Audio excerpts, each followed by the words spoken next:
Between aging and busy lifestyles, many women struggle with maintaining their physical and mental wellness. At Aquavita Concierge Healthcare Services for Women, we can help you revitalize your health and reclaim your life. We start from within by balancing your hormones, allowing your body to achieve and maintain desired weight goals. We also specialize in peptide therapies, regenerative medicine, sexual health, and aesthetics in our state-of-the-art facilities. Feel better, look better, live better at Aquavita. Visit aquavitality.com and begin your journey today.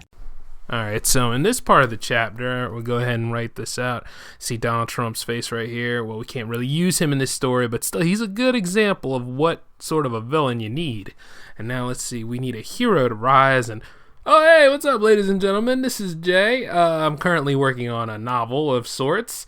You know what I mean? With all the crazy material that's going on lately, I might as well go ahead and try to make a bestseller out of all this stuff.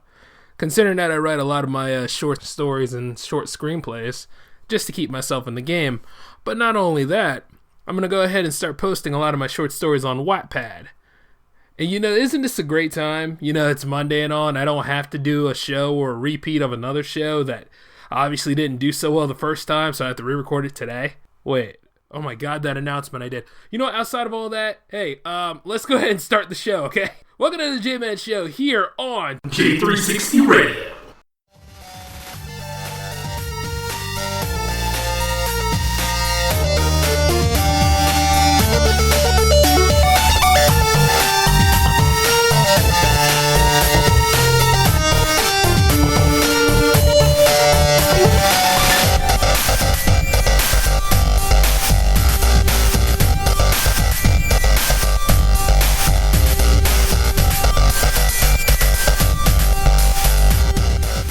Between aging and busy lifestyles, many women struggle with maintaining their physical and mental wellness. At Aquavita Concierge Healthcare Services for Women, we can help you revitalize your health and reclaim your life. We start from within by balancing your hormones, allowing your body to achieve and maintain desired weight goals. We also specialize in peptide therapies, regenerative medicine, sexual health, and aesthetics in our state-of-the-art facilities. Feel better, look better, live better at Aquavita. Visit aquavitality.com and begin your journey today. Yep, it's good to be back for episode 4, I'd say. And then I guess episode 5 will be recorded tomorrow at best, or whenever this gets uploaded. So how's it going, ladies and gentlemen? I hope you've all been enjoying the holiday season so far. I know I have, because I've been looking at the greatest comedy act going. And no, I'm not talking about The Grinch, and I'm not talking about Charlie Brown. I'm talking about the Trump that stole freedom. That's right, folks. It's time for a Trump watch. Let's get into it. It is time to drain the swamp in Washington, D.C. This is why I'm proposing a package of ethics reforms to make our government honest once again. If the term "yeah, right" has come to you, believe me, you're not alone. I'm telling you, of all the things I eat nowadays, I didn't think I was getting bullshit for breakfast as I hit age 30 and into the rest of my adult life, but... Oh, God. Moron Central is just all over the place. Now, we already know that his mindset is about as thin as his hairline. We're going to go ahead and take a look at exactly how his swamp draining tactics are going, because right now it doesn't look like a swamp's being drained, it looks like it's just turned into quicksand. But in the original Star Wars, Obi-Wan said it best himself. Who's more foolish, the fool or the fools who follow him? And right now, things are looking very fishy. Because while we can say that Donald Trump is not exactly all there, some of these cabinet picks that he has made as of late are really questionable for the foundation of our country. You know what I mean? It's like, pretty much, it's trolling that he's in there, but now it's just complete absolute fuckery that whatever else he got going on now. You know what I mean? It seemed like the most reasonably sound person in there would probably be Paul Ryan at this point. And he's Speaker of the House, so yikes. Matter of fact, let's go ahead and take a look at some of these cabinet picks here. I'm sure you all know of a significant one, which is Ben Carson being the head of HUD. Like he really has a background in housing. I distinctly remember him saying he didn't want any cabinet seat from Trump. So what exactly is his agenda, per se? Because we all know he doesn't have a background in housing. Done some great advancements in the medical field. You don't suppose this has anything to do with the whole cleaning up the inner cities and making affordable housing possible, do you? Because, HUD has more than enough problems and controversies with it in general, and the fact that you're taking a former neurosurgeon and putting him in charge of such a thing, this, like many things, is something to keep an eye on. I mean, as a man with his background, he would have done fine in the position of, Health and Human Services Secretary. Well, let's see who's in charge of the Health Secretary anyway. A man named Tom Price. And he's held opposition to the Affordable Health Care Act. Well, that really doesn't surprise me much. I mean, who isn't against the quote-unquote Affordable Health Care Act on this side of the spectrum now? And he says the law interferes with the ability of patients and doctors to make medical decisions. This is one of those depending on who you ask sort of scenarios. Now, you got to understand that the original plan for this affordable health care was beautiful the way Obama had it. But it had to go through the Senate and the House of Representatives in order for this to become a law. So the Republicans had a hand in it too. So don't get it twisted up. Because some of these people who complain about this, well, they actually use it and benefit it a lot more than other people have. So things are still generally unfair. Remember what Animal House teaches you. Yeah, sure, all animals are created equal, but some are more equal than others. Apparently those that can use this system a lot better than other people can. Alright, that's somebody else that obviously is just going to say what people want to hear and do things his own way. So let's keep looking down the rest of this rogues gallery, shall we? I'm not going to go through all of them, but I'm going to go through quite significant. However, if you do want to see all of Trump's gang here by yourself, I will have the link provided in the description box below. And then, of course, Elaine Chao, who is married to Mitch McConnell, the Senate Majority Leader, is the Transportation Secretary, going to oversee the infrastructure to rebuild America's roads, bridges, airports, and transit systems, which are in dire need of repair before she got in anyway. All I got to say is good luck getting all those infrastructures taken care of. I hope to see less road construction in my future, but I seriously doubt it. Okay, let's see who we have next. We have the Treasurer Secretary. This is a big one. This is the man in charge of the IRS and talking about the gross domestic product and, of course, everything about that money. Remember issue number 1? It didn't go anywhere. This is the guy to really look at. I mean, at least the Treasurer Secretary, he's got his head on straight, right? I mean, it's not like he's a top executive from Goldman Sachs or, has experience in Hollywood and no experience working on a government level. Steve Mnuchin, and he does exactly what I just said. Next, moving on. Our Defense Secretary, let's see. James N. Mathis. How come these people look really, really old and decrepit? You know what I'm saying? Like, I'm going to give my respect to him because he did serve and he's a general, but you know what I'm saying? He would need a waiver from Congress to lead the Pentagon because he's been out of uniform for less than 7 years. Of course, he's moving on. Like, the reason why I'm saying moving on is because basically everybody's credential in this listing here, I'm not going to read them all off because this is not a political show, but everybody here, just critics of the Obama administration. That's all this is. Pointing fingers at the previous administration that's not even going to be there after January 20th. This isn't anything to help anybody. And then, our EPA administrator, of course. You know what I mean? The environment has a lot of problems going on with it, and they put in Scott Pruitt of the Oklahoma Attorney General, who is a close ally of the fossil fuel industry. So considering that we should all go into another form of industry anyway, and the environment's already got a problem with global warming, which is a thing, gonna go ahead and look into fossil fuels, huh? Oh, I forgot. He doesn't believe in global warming. So since he doesn't believe in it, it doesn't happen. You see, folks, I don't flip out on the Power Play series because that deals with video games. And as we all know, you can turn video games off anytime you want to.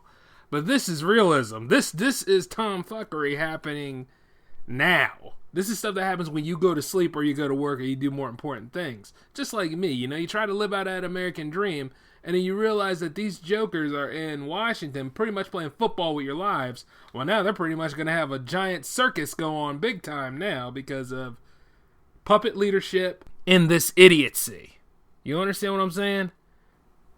Everybody's been making comparisons between what's going on now to the movie Idiocracy. And it's damn near close. Just saying. You take a look at these Trump's all-stars, I like to call them, because these people are not exactly... If I ever had any faith in this man, which I have not, it's in the red now. I just, you know what I mean? But it's not that bad. But it is bad enough. And then let's not get into Steve Bannon, because I don't want to have, to talk about racism and all that stuff on this episode. I mean, let's save that for another episode, because that's still a problem. And believe it or not, it's never going to go away. It's something that's been there, but boy howdy, it's just in high swing, because I guess people can't let it go, and never will. So that'll be about as much as I talk about, at least for this season, I guess. But so far, like, this is the nightmare crew here, folks. And, it's only because we really don't know what's going to happen. You know what I'm saying? It's just still up in the air about this whole thing. And the man's not even president yet, and he's already got too much bullshit in the pot now. So, it's just one of them things where, you just gotta look, wait, and see, and just keep an eye on it. Just remember that there are rules to limit his power at best. If you ever need a bigger example of the Peter Principle, where somebody is good at their job, and they get that promotion, and they keep rising until they're so good that they're in a whole different department where they're incompetent, take a good, long, hard look at the Trump administration. At least the Bush administration had people who knew the system. You understand what I'm saying? And then they try to say that, well, some critics of the Obama administration said, like, oh, he's inexperienced. Well, now you got some people that are woefully well-experienced here. And all this dumb fuckery is just really going to come to a head someday. But, it is what it is. I lived a good life. That's all I got to say. Not long, but good. Now, let's take a good look over here. So, the Secretary of State. Now, keep in mind, this one's really important because this is the fourth most powerful seat. This is after Paul Ryan's power. And, well, let's see who's in forerunning for that. Oh, there go Mitt Romney. So maybe there's a good idea, like I said before, I don't care if they're Republican or Democrat, just as long as they do the job. But let's see who... Rex Tillerson from ExxonMobil? No one in the part of this play looks good at all. Really. So, I didn't like the idea of Rudy Giuliani being Secretary of State, because of circumstances, and, he doesn't speak other languages. But this Rex Tillerson from ExxonMobil... I think he's one of the bigwigs, if not the biggest one, right, CEO? What the hell is this all about? See, this isn't making America, quote-unquote, great again. This is making America shittier. This isn't right. But you know what, though? I'm sure some of you Trump voters out there are really feeling your regret. And you know what? I feel for you. But the thing about it is, part of me is like, want to laugh at you, and I am laughing on the inside. But the thing is this. This is who you voted for. You gave into that cult of personality, told you everything that you wanted to hear, and here you go. Sure, Hope and Change had its problems, but Make America Great Again, it was really the same shit pie, just smelling 10 times worse. The promises he gave, the lies he told. Hell, the promises were lies. But that's enough laughing at the pain. The point is, it's time to do something better than this. Although metaphorically, he has fulfilled one promise. He did build a wall. He divided a lot of us. A lot of our thinking, a lot of who we are, a lot of the whole thing of us coming together and stuff. See, that's what makes America great. All of us working together as a common goal to make our lives a lot better, to have friends to go and visit and have a good life and, to actually mingle and integrate with each other. That is what makes America great. Not all this other stupid crap. And only we can do it. As a people. Unity. We're so divided now, shit doesn't make sense anymore. Want to make things better? Actually go out there and meet somebody. Actually go out there and talk to people. Actually try to bring people together and not be a selfish jerk about it. Actually go ahead and try to take a look at things and see what you can improve. And the things, if it's something that you don't know about and you want to improve it, learn about it, do research. You know what I mean? Educate yourself on the matter that you want to change. If it's that important to you, maybe you can change it. But you have to work with people. No man is an island. No more dividing up. You have to come together. And then the thing is don't force any of your stuff or ways of life on people. Tell it to them and let them make the final decision. That's the way. It can't be forcing this and enforcing all that and all this iron grip shit. That doesn't get the job done often. You have to unite for a cause. And, and sometimes the cause might betray you, but the thing is, you know what you want. And the thing is to be open and work together. Now, I'm not going to throw a whole lot of idealism down your throat, because that's just not me. I got a lot of cynicism to go with it. But the idea is this. You can improve from this instead of just, sacrificing all this liberty for security sort of thing. You could be better than all of this. Hell, I know I still can be, and I know a lot of you all can still be. Just things to do. But I don't see Donald Trump forerunning any of that. And I damn sure don't see it in Donald Trump's gang. Alright? As of this moment now, or this recording I should say, Donald Trump did pick Rex Tillerson to be Secretary of State. Now, let's move on into what this show's really about. Spend too much time on this topic. So let's get where we gotta go. Monster Fest.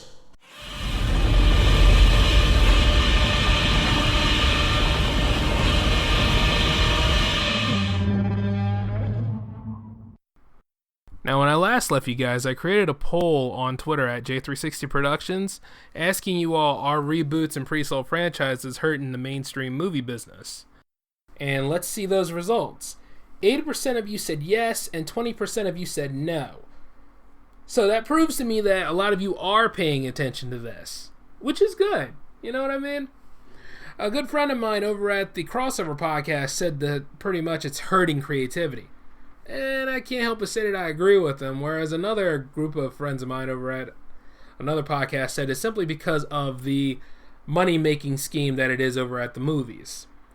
You know what I mean? Like, familiarity actually brings in a lot more people other than risking a lot of money for something original, which at the same time is kind of a crock, which has us in this conundrum. It's a catch-22 at best, and it needs to be improved.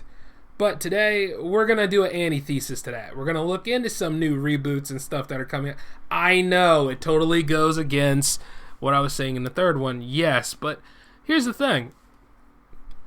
Now, you all know about Universal, right? Universal is trying to get it together with a shared universe, believe it or not. Paramount has the Transformers. Disney has Marvel. Warner Brothers, if they can get their head out of their ass, has the DCEU. You see what I'm saying? Universal needs one. And since Marvel's not going to let them make any standalone Hulk films, you're going to have to deal with what they have. So what they do have, however, is the Universal horror movies. They tried it with Dracula Untold Undersold, so in the end, they're starting again with The Mummy. Now, the Mummy films have been profitable. Whether you love them or hate them, I know a lot of you can't stand the Scorpion King from the Brendan Fraser films. No offense to The Rock.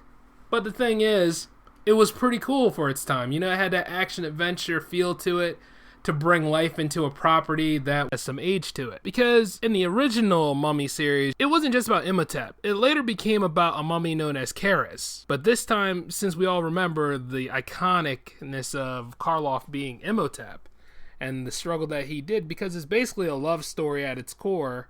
In a way, horror stories are kind of love stories that generally go a different way. Sometimes bad, and most times in failure. And I'm going to use The Bride of Frankenstein as an example for that. And I'm also going to use as another example any vampire movie you can think of. Like Vampire in Brooklyn, for instance. Yes, it's a comedy, but at its core, it was a dark love story.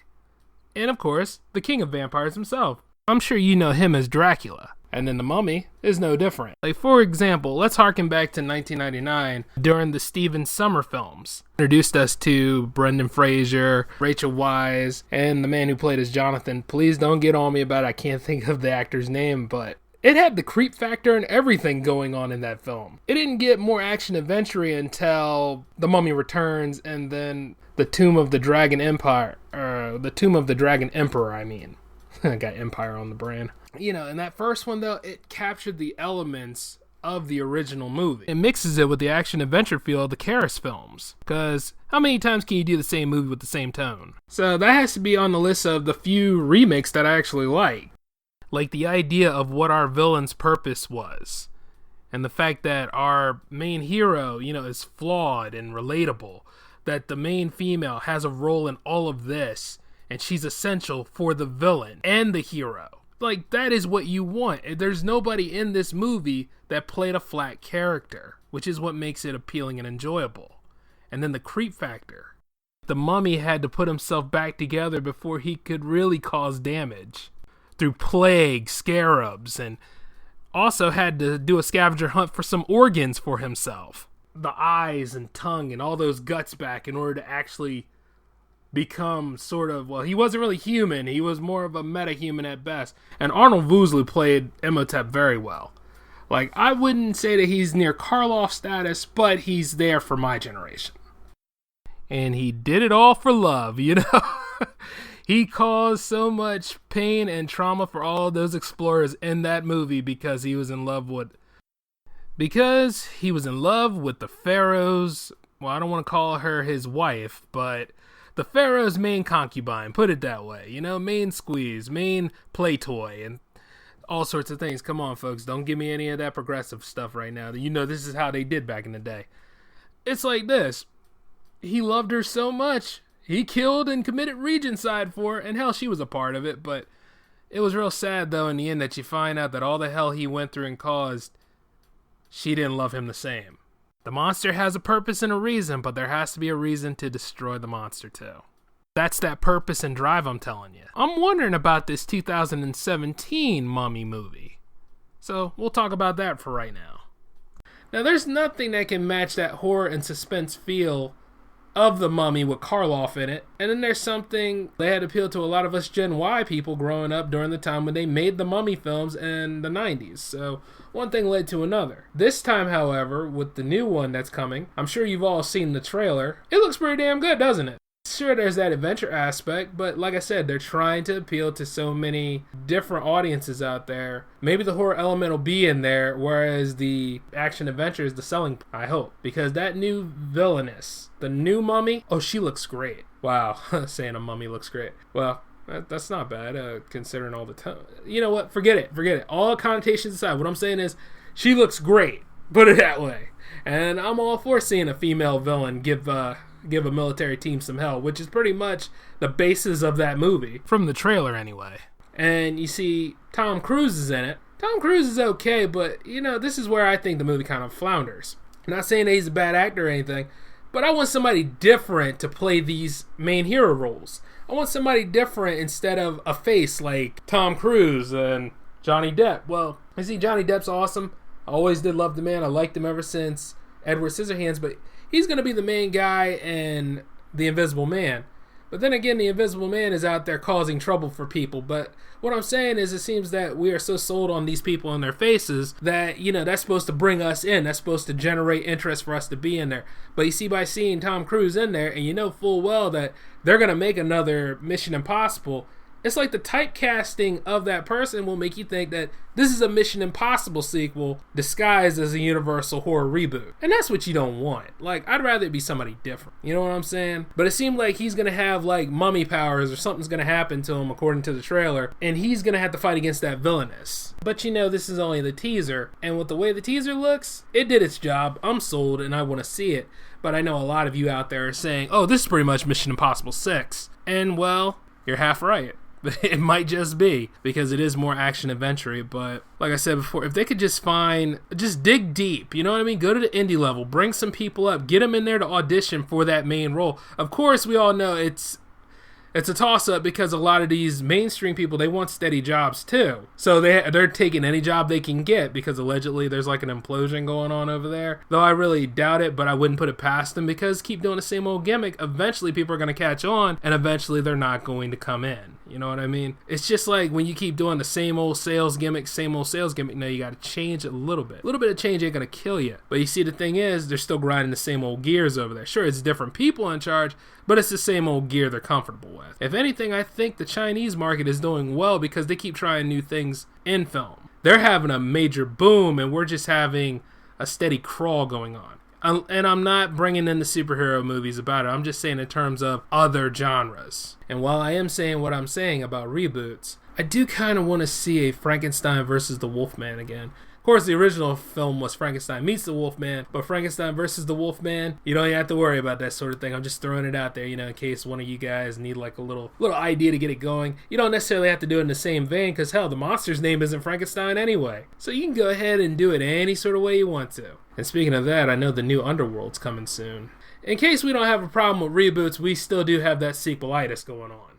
And sequelitis and giant movies come together like this because we have the Pacific Rim sequel coming with John Boyega in it. And he's going to play the role of Idris Elba's son. And you see, the thing is, I'm excited about it because I really want to see the battles take place. I want to hear what his story is about. You never know. It could be like Creed meeting monsters. Or no, Creed with kaiju. Yeah, let's get it right? I mean, that would be great. Jaegers and kaijus back together again. Will it explain what's going on? Will it explain more of why the kaijus really want to take over Earth, because Earth at best isn't all that damn great? I'm kidding. It's fine. But still, we don't ruin it enough to where we just look to other planets and hope that we can get there. Even though that's probably not going to happen considering our lack of a space program. But like I said before, why do they want to take over Earth? Will these answers be revealed in this movie? No, and who cares? You know why? Because it's giant robots against giant monsters and expendable extras in the way. Not to mention, if you ever saw in Pacific Rim and you saw that thing bust through that wall, that just needs to be told to that new administration coming in. Walls don't solve anything. I just want to know if Gypsy Danger is in this thing, or hell, something a little bit better. I want to know what happened to the others in the beginning of this, how much time has passed between the two films. Because as soon as that movie comes out on the home release, I'm going to be watching them back and forth for a long time. Especially what with this 4K TV and the upscaling that it does on the original Pacific Rim, I can only imagine that sequel. And then 2017 also has Kong. Apes are coming back to the theaters, folks. I mean, we got War of the Planet of the Apes and we have Kong. And things were already set to go to pot in those Planet of the Apes films because Caesar ain't taking no shit from nobody. So I can't wait to see what the hell he unleashes in his movie. But also, I gotta see Kong beat the hell out of them skull demons or them skull stegosauruses or whatever the hell you call them. I don't care. Look like rejects from Jurassic World. This is what I want to see. The ultimate smackdown. Because in 2020, it's going to lead to him and Godzilla meeting up. And that is a rematch of the ages. And 2020, isn't that the time when we get rid of a certain somebody? Because we couldn't stand them the first time around? I'm sorry. For those of you that are sympathetic, you got to understand, I don't like that guy. So I'm going to say what I got to say. But the thing is this. We have Godzilla coming back. And I hope in 2020 it's going to be worth the wait. Because I know that the Godzilla sequel was pushed back. It was supposed to come out a little earlier, but it's pushed back to 2019. I guess to give King Kong the exposure right now. And I'm just excited to see what he does. I've been saying that throughout the whole damn episode. But you know what? I got nothing really to go on. I got a bunch of trailers and what I see in them. I mean, it's cool to see Tom Hiddleston in there, along with Brie Larson. And I hope she's getting ready for her Captain Marvel debut, because the idea of her in tights is just chez magnifique. And you understand that there also is John Goodman and C. William Riley. This is a lineup for success. And let's not forget, Nick Fury himself is in there. And I'm totally typecasting him, but hell, that design of Nick Fury was made in his respect. The king himself, Samuel L. Jackson. This needs to be done. Like, this movie here, I think that's probably going to be my top runner for 2017. I would say Spider-Man, but, honestly, I think I probably covered Marvel enough, and I'm probably going to be covering Marvel a lot since the actors that are from those films are appearing in a lot of the other films, so you can never really get away from them. You know what I'm saying? Not that you want to, but at the end of the day, when it's time to get excited for that season, I will get excited for it. But, oh man, just the idea that, Kong's back. And this is a reboot too, in a way, but it's for a good cause. Because kaiju and giant monster films need to come back. I think the last great original one we had was Cloverfield, and you really didn't see the monster much, but the thing was, it was an event and it felt like you were actually there. Now, if they ever get back into making something to explain more and more about that, get on it, Abrams. I hope that it actually comes together, because it inspires me to go ahead and do some monster movies myself. And as of this episode, I still haven't seen Shin Godzilla yet, so I got to get on that so I can go ahead and see what the original creators of Godzilla have done. And I really do like his redesigns, even though I think his hands are kind of short. You know what I'm saying? But hey, it's their property, and you know what? They usually do a little bit better than we do with it, so let's see what happens. And then 2014's Godzilla. I just want to go and talk about that for a little bit. You know, I think Gareth Edwards is a good director. Obviously, he's getting paid more than I do, and he just directed a Star Wars film. I just have to say I wasn't a fan of his take on Godzilla. It was slow in places because, you know, this is pretty much a monster movie. It's going to be slow anyway. But when you have Godzilla first show up, right, don't do an awkward cutaway. You know, we paid to see him. You know what I mean? I can understand that you're trying to make him look like this great defender. I'm not worried about the fact that Godzilla really wasn't used. I'm just a little annoyed about the teasing. I was just a little bit annoyed about it. You know, he got shot by the government a couple of times during that bridge scene. And you know that Godzilla wouldn't just take getting shot at by the military lightly. He would fight back. I was very annoyed by that. I mean, is it what? To show us that, oh yeah, this is the technology we made for Godzilla, and while he looks kind of like the Kraken from the Titans remakes, where is the action? I came to see either the military versus Godzilla, or Godzilla versus aliens, or Godzilla versus other monsters on Earth. That's all I wanted to see. And I saw like the Mewtwo's and what they were doing. I mean, I guess because they were more of the creation than Toho was, they went ahead and gave them more of screen time and everything else. Whereas Godzilla is just lurking in the background, following them throughout most of the movie. You know what I'm saying? And it's like, no, this is not what I wanted to see. I want to see, you know, Godzilla go and rip New York a new one, or any of the other metropolitan areas out here. That's what I want to see, because he's like the new kid in town. Kind of like everything that the Godzilla 1998 movie did. You know what I mean? If there was a way to go ahead and take the scenery of that and put Godzilla 2014 in that scenario, despite the ending where, you know, the raptor was wrapped up in those chains and shot and killed, and no baby Godzillas. Not at all. This is the Godzilla movie. That would be probably a better movie. But I did love the extended roar, and I did love the scene where Godzilla finally used his atomic blast. That was cool. But, you know, it just, I wanted more. You know what I'm saying? But maybe that was his plan the whole time. Who knows? I mean, as a director myself, some people just don't know what the hell I was thinking. Maybe I should be asking the same question about him. But I do feel that Rogue One is in the right hands. So I have no disappointment in that. Especially since this is about the Death Star plans, even though the Death Star kind of played a role in all these movies leading to this point anyway. So you're not really missing anything. But you are kind of seeing how everything comes together. Now, I'm wondering if this actually links up with what's going on in the episodes catalog, or if this is just their own thing. I'm also thinking that. But in the end, you know, just have to wait and see. I know I didn't get my tickets early, so I'm going to have to be on the waiting list for whatever I do. So I won't be able to go ahead and do a big-time review when it comes out for everybody to see. But there's always next time, and really I'm looking more forward to Episode 8 because, you know, Episode 7 didn't explain anything. Episode 7 just banked on nostalgia at best. But I shouldn't go into that too much because I do have a Star Wars episode planned, and boy howdy, I don't know who's going to be angry at me the most. The ones that are fans of the movies, or the super fans, or the ones that read the books and are just pissed off at everybody. You know what I'm saying? Because, see, back in the day, I used to be a big-time Star Wars fan.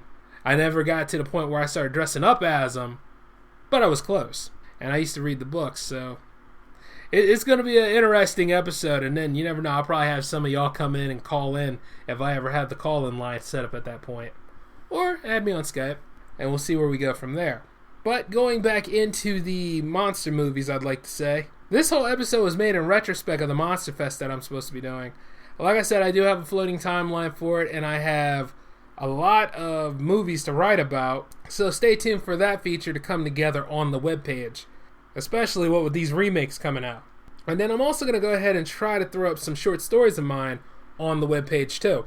You know, so you all can enjoy them. There's going to be movies that, face it, there are stories I make that could never be filmed. And then there are stories that, you know, I probably won't ever try to film on my own, so maybe I'll just give you all a taste of my work sometime. See how that goes, you know what I'm saying? After all, no man's an island, especially in the business of media. Before we leave tonight, ladies and gentlemen, I do have a question for all of you, and this will function as a poll on the Twitter at J360 Productions. If you had the movie rights to any intellectual property of your choice, what would it be? As a last topic, I'm going to talk about the Eagles. I'm not going to do any crowing on this one. I'm just going to say I'm happy as hell. You know what I mean? This is fine for me. I am glad that the Eagles went as far as they did. Of course, the second, well, not really the second, but part of the season was going pretty well for us. I'm not going to say like we were going to be storming out of the gate, but I'm surprised we did as much as we did. We improved over last year. Now, 2014, you could see there was a dip coming in. Not as bad as the Sixers, mind you, and I am a Sixers fan, and I can admit this. But as a Philadelphia fan, lifelong and forever bleeding green, this was successful. We didn't get to beat the Redskins like anything. But the thing is, the pieces are there. Now, of course, a lot of significant people on our side did get hurt and suspended, and for God knows what, issues just came out of the wazoo, but not as significant as it was last time.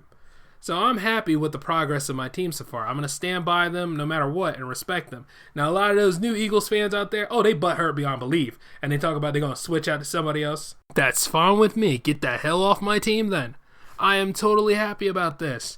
That means that I can buy all that expensive crap for at least half or so less than the price. You got to understand that. When we start winning and everything else, things get really expensive because the market value's up. But when the market value goes down, you know what I mean? I can stock up on all the stuff I want. I don't care.